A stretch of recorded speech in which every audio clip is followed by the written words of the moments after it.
today's tutorial, we'll be creating this organic growth effect using Element 3D. Let's get right into it. So this is the clip I chose to work with, and I went ahead and trimmed it down. The first thing we want to do is go ahead and 3D track it. So I'll select track camera and let it run through. Okay, this is a pretty simple shot, so it shouldn't be too hard to track. Let's select one of these points here, and I'm gonna create a null and a camera.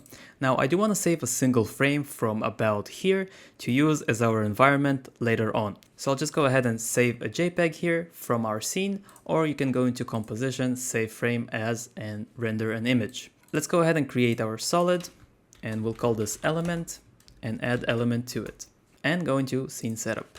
Now we're going to create the splines we're going to be animating.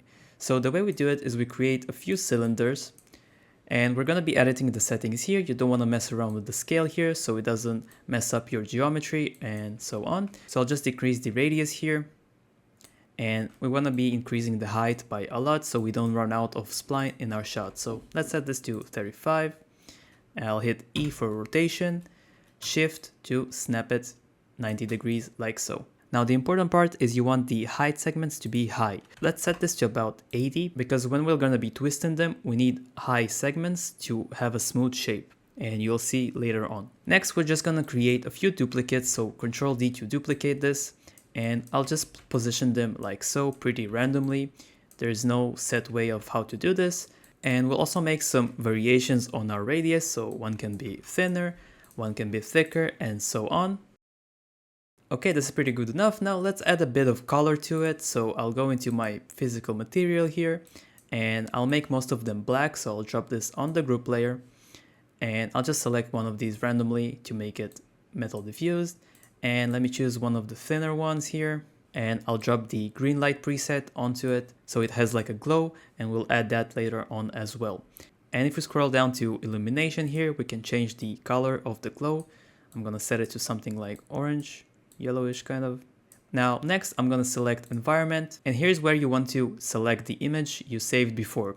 So now it's basically reflecting that image, which is going to help us sell the scene even more. Let's click OK and go back into our composition, and let's position this accordingly to how we need to. So I'll move this about here like so.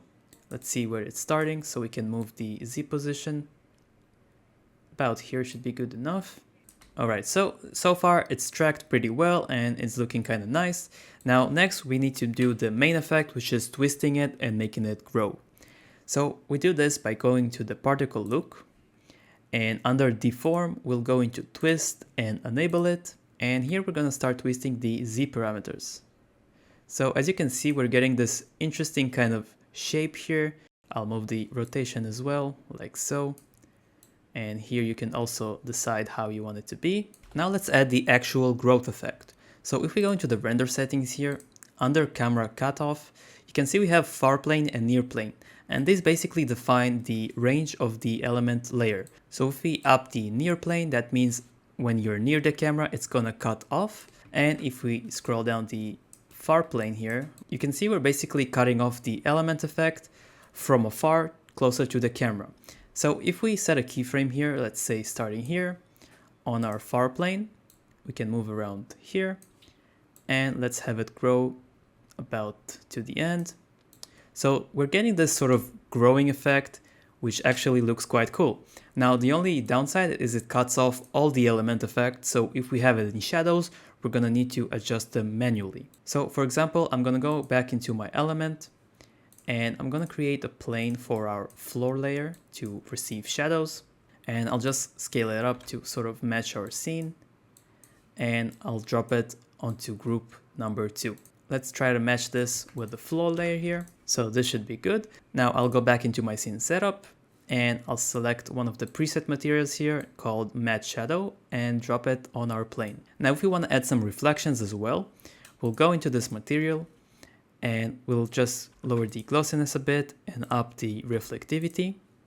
And to make it reflective from the layer, we're gonna select our layer, go into the reflection settings, and set the mode to mirror surface. So this is gonna be mirroring the object that's on top of it. And since we enabled reflections, we wanna go down in the material here and make sure matte reflection is selected. So now you can see we're getting some reflections here. And once we're gonna set up the lights, we're gonna have some shadows as well. Let's just position this layer a bit lower here to sort of match our scene. And if you want to lower down the reflection strength, you can go into the scene setup again. And here under glossiness, let's lower this to about 70. And it's just gonna spread out a bit more. It's still there, but very slightly. Next, let's create some lights. I'll go back into my tracking data and I'll just select these dots here and we'll create some nulls. So let me hide the element layer and select each of our lights and create a null object so we can position the lights accordingly to our scene. I'll create a new light and we'll make it a parallel light and intensity 50, cast shadows, and let's set the shadow darkness to 40. Now I'm gonna go into one of my null objects here, hit P for position, and copy the position of the null onto my light. And I'll do the same with the anchor point, so I'll hit A and paste the position. Let's enable elements so we can see it actually. And I'll go into the render settings here and enable our shadows and go to my parallel light and increase the shadow size. So now if I hit A on my light, I'm gonna position the anchor point accordingly to our scene. So let's go ahead and match this.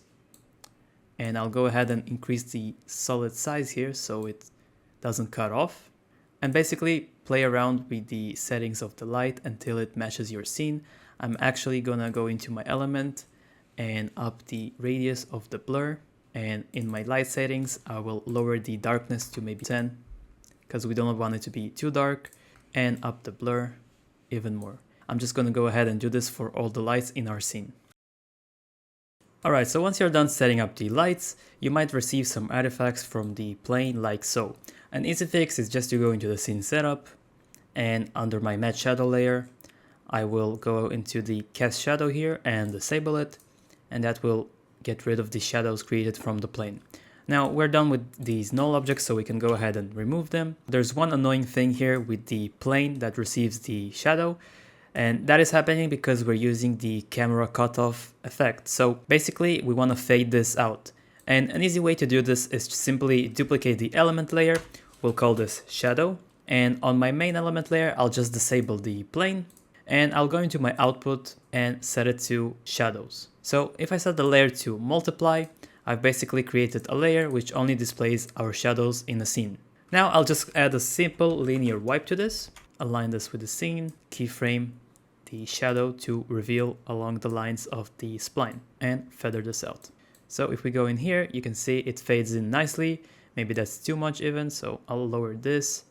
But this is just to control the camera cutoff. Alright, one more thing I want to add is a glow to our orange spline here. So if we go into our element layer, and I'll duplicate it one more time, I'll name this one glow, and I go into my output here and change this from composite into illumination, and that will display only the illumination with our scene. So now if I add a dip glow onto this, for example, and set the layer to additive, it's only going to glow around our spline.